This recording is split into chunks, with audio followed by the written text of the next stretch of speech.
बिस्मिल्लाहिर्रहमानिर्रहीम। अस्सलाम वालेकुम दोस्तों, आहियां उस्ताद अब्दुल गफ़ार। तव्हां ॾिसी रहिया मुंहिंजो यूट्यूब चैनल। दोस्तों, एक नए वीडियो सां गॾु तव्हांजी ख़िदमत में। दोस्तों, अॼु सबक़ 19 पढ़ंदासीं दर्जे 7 मां, जंहिंजो उनवान आहे स्टेट बैंक। तव्हां दोस्तनि खे गुज़ारिश आहे, जेकॾहिं चैनल ते नवां आहियो, चैनल खे सब्सक्राइब, वीडियो खे लाइक शेयर ऐं पंहिंजे क़ीमती राय खां ज़रूरु आगाह कंदा। हलूं था सबक़ खे पढ़ण जे तरफ़। सबक 19 स्टेट बैंक। बैंक हिकु अहिड़ो इदारो आहे जंहिं में माण्हू पंहिंजूं रक़मूं महफ़ूज़ करण ऐं कारोबार लाइ रखंदा आहिनि।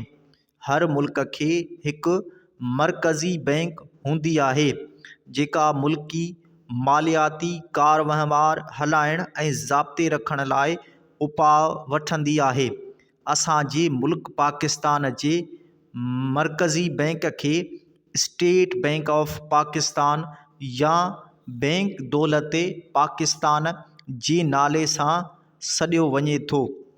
पाकिस्तान जे क़याम खां अॻु अंग्रेज़नि जे दौर में reserve bank of India central bank हूंदी हुई। 3 दिसंबर 1947 ईस्वीअ ते अंग्रेज़ हुकूमत रिज़र्व बैंक खे 2 हिस्सनि में विरहाए 30% पाकिस्तान खे ऐं 70% इंडिया खे ॾिनो।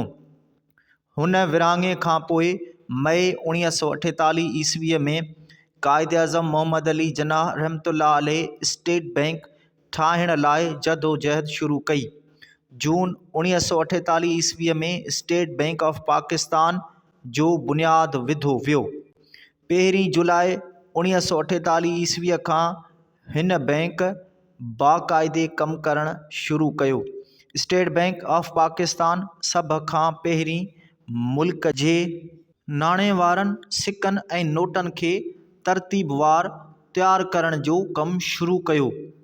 1956 ईस्वीअ में स्टेट बैंक ऑफ पाकिस्तान जी एक्ट जो तारुफ़ थियण खां पोइ हिन बैंक खे जेकी बि ज़िम्मेवारियूं ॾिनियूं वयूं, तिन खे उहा वॾे पैमाने ते निभाइण लॻी त जीअं पाकिस्तान जी मुआशी हालतनि ऐं पैदावारी वसीलनि में तरक़ी थिए।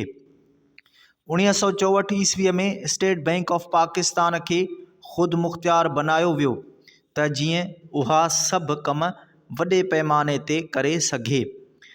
गवर्नमेंट ऑफ पाकिस्तान जनवरी 1997 ईस्वीअ में स्टेट बैंक ऑफ पाकिस्तान खे हुक्म ॾिना, जेकी मई 1997 ईस्वीअ में पार्लियामेंट मां मंज़ूर थिया, जिन में नोटनि खे तरतीब ॾियण, नाणे जी अघ ऐं क्रेडिट खे तरतीब ॾियण ऐं पाकिस्तान जी मुआशी पैदावारी वसीलनि खे वधाइण शामिल आहे।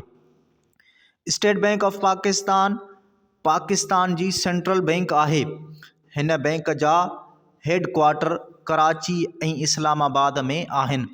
हीअ बैंक पाकिस्तान जा रिवायती ऐं तरक़ियाती कम कंदी आहे त जीअं पाकिस्तान मालियाती तौर ते पाण भरो थी सघे। ही रिवायती कम 2 हिस्सनि में विरहायल आहे। हिकु हिस्सो बुनियादी कमनि सां गॾोगॾु करंसीअ जा मसइला ऐं माली मसइला हल कंदो आहे, ऐं ॿियो हिस्सो एजेंसियुनि जे कमनि खे संभालींदो आहे, जिन में पब्लिक डिपार्टमेंट जी मैनेजमेंट ऐं ॿाहिरिनि मुल्कनि जी नाणे जी मटासटा जी मैनेजमेंट शामिल आहे। स्टेट बैंक ऑफ पाकिस्तान हाणे नोटनि जा नमूना तब्दील कया आहिनि। उहो क़दम उन्हीअ करे खयो वियो आहे त जीअं कूड़नि ऐं जैली नोटनि जे कारोबार खे रोके सघिजे। स्टेट बैंक ऑफ पाकिस्तान जी सेंट्रल बोर्ड ऑफ डायरेक्टर्स जा 9 मेंबर हूंदा आहिनि, जिन में पहिरियों गवर्नर या चेयरमैन हूंदो आहे। गवर्नर या चेयरमैन जो हिकु सेक्रेटरी हूंदो आहे। बाक़ी 8 डायरेक्टर हूंदा आहिनि।